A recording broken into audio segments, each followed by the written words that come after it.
Vous baignez dans le développement personnel depuis un bon moment et vous commencez à vous demander s'il n'y aurait pas des pièges dans le développement personnel. Je suis tout à fait d'accord avec ça. J'en ai identifié 6 et je vous les partage dans cette vidéo.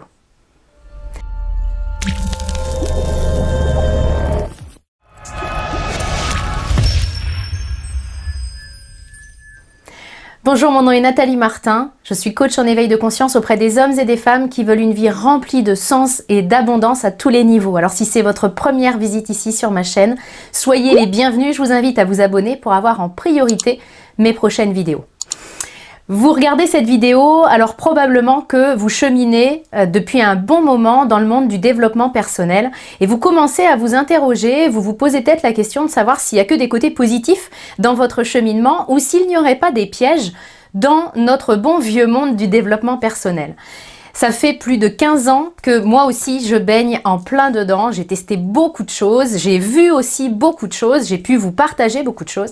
Et à mon sens, en prenant un petit peu de recul, eh bien, je m'aperçois que il y a des pièges au développement personnel. C'est pas si simple que de commencer sa route sur le développement perso pour voir notre vie se métamorphoser en mieux complètement.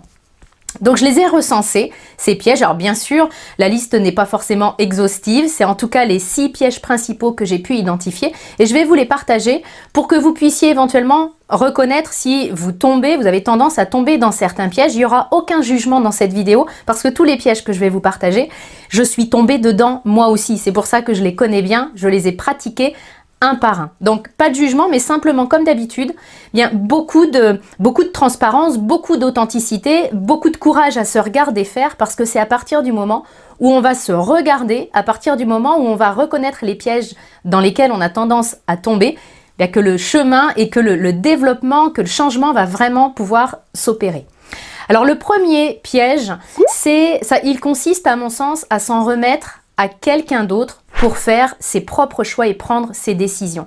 En fait, en gros, il s'agit de donner les clés de sa vie à une autre personne en étant convaincu que cette personne-là, elle sait mieux que vous. Je veux être super claire là-dessus.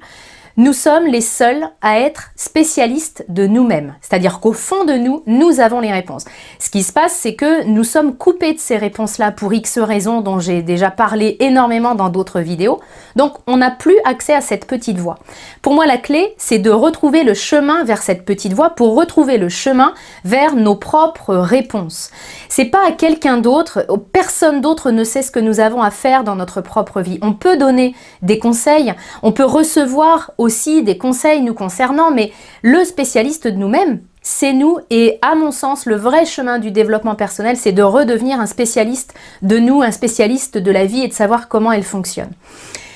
Très souvent, je reçois des messages me demandant un avis, un conseil. Par exemple, quelqu'un, et j'en suis très touchée, j'en suis très flattée parce que je lis souvent beaucoup de souffrance aussi dans ces messages-là.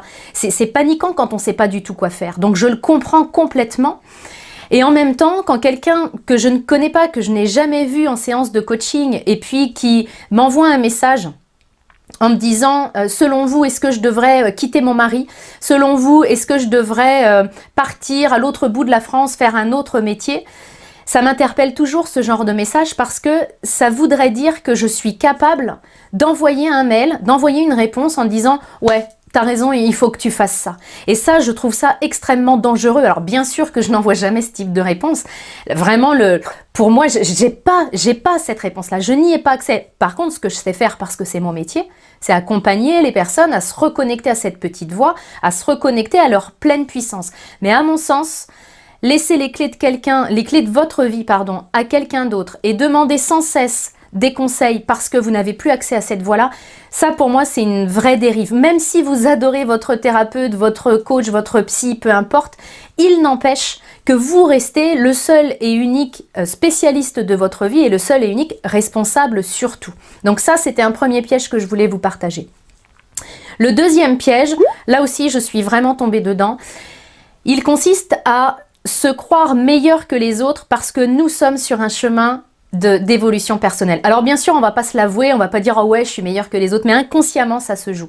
C'est-à-dire qu'inconsciemment, on se dit ouais, moi je travaille sur moi, puis on va regarder les autres personnes de notre entourage en se disant bah ouais, lui il travaille pas sur lui, donc c'est comme s'il était moins bien que moi. J'ai même assisté à des séminaires où les interlocuteurs nous parlaient de nous étant dans cette salle comme étant des winners et de tout le reste de la population absent de cette salle comme étant des losers. Et ça, pour moi, c'est un piège extraordinaire du développement personnel. C'est de croire que parce que moi, j'évolue sur moi, parce que mon heure est venue tout simplement, j'en deviens meilleur que mon mari, mes frères et sœurs, mes collaborateurs. Ça, c'est vraiment une erreur à mon sens parce que c'est pas une question d'être mieux ou moins bien, c'est une question de temps divin pour chaque chose et certaines personnes n'en sont pas encore à évoluer sur elles. Ça n'en fait pas des personnes moins bien que celles qui sont en train d'évoluer sur le chemin de l'évolution personnelle. Donc, se croire meilleur que les autres parce que je suis en train d'évoluer, c'est juste le signe que notre ego a débarqué et puis s'est emparé de notre développement personnel. Je fais pas un chemin de développement perso pour devenir meilleur que mon voisin.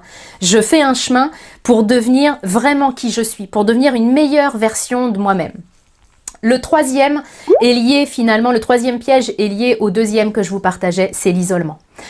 Combien de fois je rencontre des personnes qui me disent être seules, qui me disent cheminer sur elles, travailler avec des guillemets, parce qu'on parle aussi de travail sur soi, c'est dire combien c'est perçu comme étant laborieux. Donc travailler sur elles pendant des années et puis me dire qu'elles se sont complètement isolées parce qu'a priori, tout leur entourage était toxique. Et encore une fois, je suis très claire, il n'y a pas de jugement, mais il n'y a pas de complaisance non plus dans mes propos. C'est-à-dire que si mon chemin personnel m'a conduit à m'isoler de mes parents, mes frères, mes sœurs, mes amis, mes collègues, et si aujourd'hui je vis tout seul, il y a quand même quelque chose, moi, qui me pose question. C'est-à-dire que là, j'ai dégagé tout le monde et ça me conduit à mon isolement. Le développement perso, parce que ça aussi, je l'entends souvent, en disant ouais mais si je travaille sur moi, si je fais du développement personnel, je vais devenir égoïste, c'est vraiment se regarder le nombril et puis pour finir tout seul. C'est pas ça le développement personnel. C'est d'abord être complètement nourri en autonomie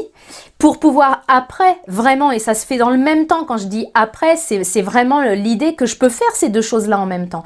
D'abord, je m'occupe de moi, d'abord je sais qui je suis capable de me donner de l'attention, de prendre soin de moi, d'être en contact avec mon intuition par exemple. Et puis après, je peux être vraiment quelqu'un de bienveillant pour les autres, je peux arriver dans une relation sans vouloir siphonner cette énergie-là. Donc à mon sens, décréter que tout mon entourage était toxique et donc j'ai envoyé valser tout le monde, ça c'est un piège. Le développement personnel, il n'est pas fait pour conduire à l'isolement. Alors bien sûr qu'il y a des relations qui se réajustent, il y a des gens que je vois plus et puis après, j'ai d'autres relations qui se font. Mais le développement perso, s'il fait le vide autour de moi, c'est que peut-être il y a quelque chose que j'applique d'une manière qui n'est pas juste. Le quatrième piège, alors ça j'étais une grande fan de ça, le quatrième c'est de consommer un petit peu de tout. On vit une période extraordinaire. Il y a des milliers, des centaines de milliers sans doute de personnes qui consacrent leur vie professionnelle à aider les autres. J'en fais partie. Ce qui veut dire que sur Internet notamment, on peut trouver de tout. On peut trouver énormément de ressources, des ressources qui sont gratuites, comme cette vidéo d'ailleurs, puis qui permettent déjà de cheminer et d'avancer. Le revers de la médaille, c'est que on est dans une société de consommation et je peux agir avec mon développement personnel exactement comme j'agirais avec une société dans une société de consommation. C'est-à-dire que je suis au grand buffet du développement perso, puis je consomme un petit peu de tout et finalement, je dilapide mon temps parce que j'arrive sur une vidéo sur YouTube par exemple et puis 1h30 après je suis encore en train de regarder des vidéos sur YouTube parce que YouTube est extraordinaire pour ça.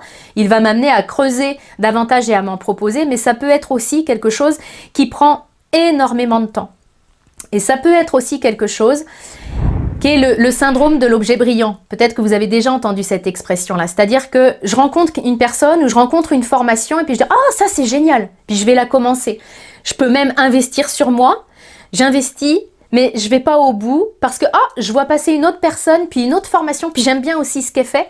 Ça veut dire que cette formation-là, qui aurait pu vraiment avoir un impact bénéfique sur ma vie si je l'avais fait à fond, eh bien, je vais pas en tirer les bénéfices parce que j'ai vu un autre objet brillant. Et moi, je rencontre beaucoup de personnes, et ça a été mon cas encore une fois par le passé, qui cheminent dans le monde du développement personnel, qui connaissent plein d'interlocuteurs, puis en même temps qui n'ont fait finalement que leurs offres gratuites, donc des choses qui sont certes efficaces, parce qu'il y a des ressources gratuites qui sont extrêmement efficaces, et en même temps, quand effectivement on investit sur soi, puis qu'on se dit cette personne-là, vraiment elle me fait triper, vraiment je résonne avec elle, eh bien moi je préfère creuser à fond ce sillon-là que d'aller en surface, et c'est nettement plus efficace.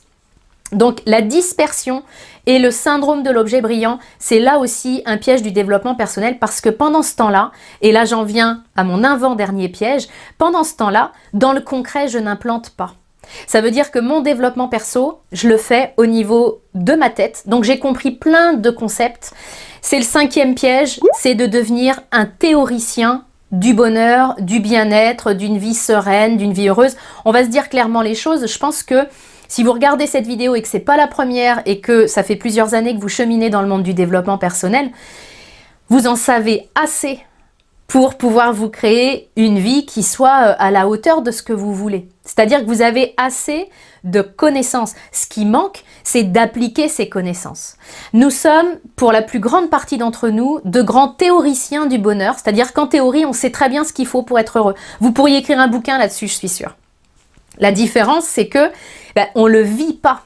Et la vraie connaissance, ça passe par l'expérience. Donc, un autre piège pour moi, c'est de se contenter de la théorie du bonheur. J'ai compris plein de choses. Je rencontre énormément de personnes qui me disent « Oh, mais ça, j'ai compris plein de choses ces dernières années. » Mais concrètement, qu'est-ce que tu en as fait et comment tu le vis et comment tu l'incarnes? Parce que tant que c'est pas incarné, tant que les moindres petites choses que j'ai apprises, je les redescends pas dans la réalité. Alors bien sûr, c'est ce qu'il y a de plus compliqué à faire, hein, parce que tant que je suis dans la théorie, ça me confronte pas trop, ça me fait pas trop peur. C'est quand je vais passer vraiment à l'application que là, mes vieux démons vont pouvoir se réveiller, mes peurs vont débarquer, mais c'est là que le changement se passe. Donc si vous vous apercevez que ça fait des années que vous cheminez, mais qu'il n'y a rien de concret qui bouge, peut-être que vous êtes dans ce piège du théoricien du bonheur. Et puis le dernier piège, et ça aussi, je suis tombée vraiment les 2 pieds dedans, c'est de se contenter de son développement personnel, vraiment au sens pur du terme, au sens coaching du terme aussi, parce que moi, quand je me suis formée au coaching, on m'a appris à aider les gens à se développer personnellement. Et c'est ce que j'ai fait moi-même. C'est-à-dire que dans un premier temps, j'ai énormément travaillé sur mes croyances, sur mes valeurs, sur mes besoins, sur tout un tas de choses, très développement personnel pur et très coaching pur. Et je me suis aperçue que j'avais un manque. Et ce manque-là, il était lié au fait que je me contentais de ce développement personnel et que je n'avais pas de ce que j'appelle du développement spirituel. C'est quoi le développement spirituel? Pour moi, ça n'a rien à voir avec la religion. C'est-à-dire que la spiritualité peut effectivement passer par la religion, mais j'ai bien dit peut passer par la religion. Je connais des personnes qui n'ont aucune religion, aucune étiquette et qui sont extrêmement spirituelles. La spiritualité, c'est redécouvrir comment vivre selon les lois de l'esprit. Comment redonner du sens. C'est pour ça que ça me tient à cœur de redonner du sens et de vous accompagner à redonner du sens, parce que pour moi, c'est ça la spiritualité, c'est connaître les lois de la vie, c'est cette connexion à soi, cette connexion à notre intuition, cette connexion à la partie la plus pure de nous et cette connexion au grand tout, peu importe le nom que l'on puisse lui donner. Donc, à mon sens, négliger cette partie plus spirituelle et se contenter de se développer personnellement, ça aussi c'est un piège, parce que je me suis aperçue, à titre personnel et aussi auprès de toutes les personnes que j'ai pu accompagner ces 6 dernières années, eh bien que le vrai manque, c'est plutôt ce développement spirituel. C'est plutôt découvrir comment être vraiment pleinement serein, comment être connecté à la partie la plus pure de nous, qui n'est pas du tout inquiète de ce qui se passe dans notre vie, parce qu'elle sait très bien qu'il n'y a aucun flocon de neige qui tombe au mauvais endroit. Donc, toute cette partie-là, toute cette partie d'apaiser notre ego, de comprendre comment il fonctionne, pour moi, c'est ça le développement spirituel.